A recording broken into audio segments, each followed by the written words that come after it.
Hey guys, I'm excited about this coming weekend for a lot of different reasons. Tomorrow, Friday, we begin our D Now retreat with our youth. Discipleship Now. We have, I think, some 35 or so youth coming. We have 5 or 6 college students coming back to help. I mean, it's just going to be awesome. The kids are going to go through, they're going to have 4 main teaching sessions on Friday, between Friday night and Saturday night.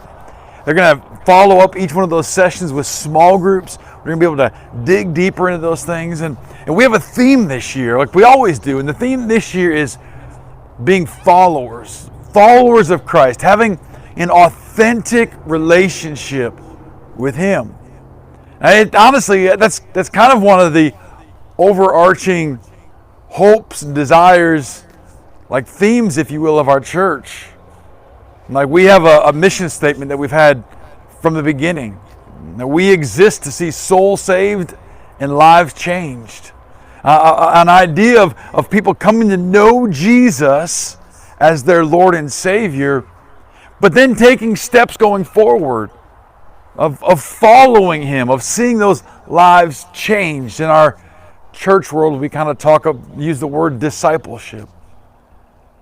I'm here at our new church property, a property that, man, it's a God thing. It's a complete God story. A property that, has took us some 4 years to get to a point where we're able to purchase it. And in the midst of that, we saw God do amazing things. But I'm not here to just tell you the story about the property. What I want us to look at is this. In Deuteronomy chapter 31, and I've shared this verse now 2 or 3 different times in like the last week with you, Faith Family, those in person and those who are on our part of our online community.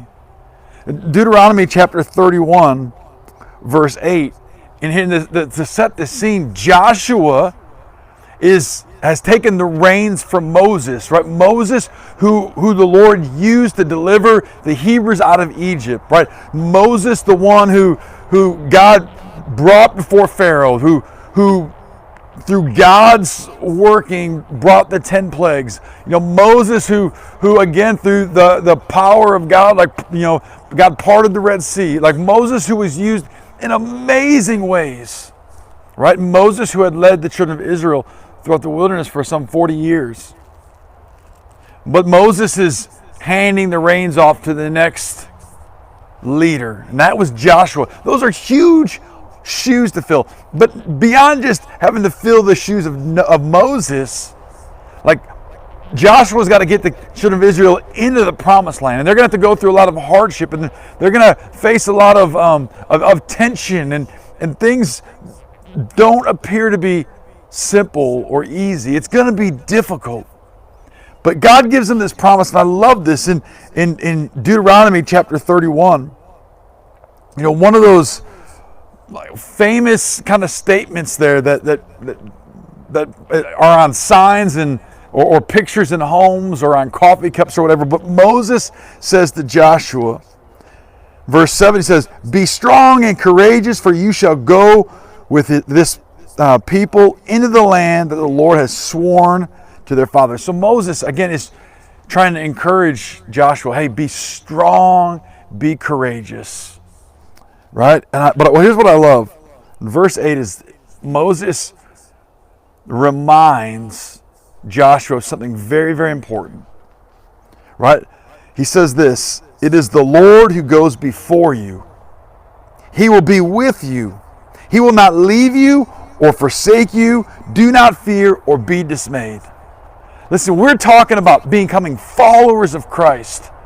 Right? In the midst of that, it sounds awesome, and then we begin to take those first steps, and sometimes those steps take us into uncertain places. Like 2020, 2021 so far, we've had to face a lot of hardships. Right? And sometimes we feel like we step out in faith, and we do. And sometimes we can't see where the path leads. But you know what Moses tells Joshua? Hey, don't be afraid.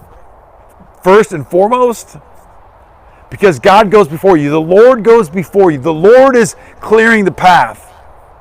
This, where I'm standing right now, some 2 weeks ago, you could barely walk through here. And many of y'all know Jack from church.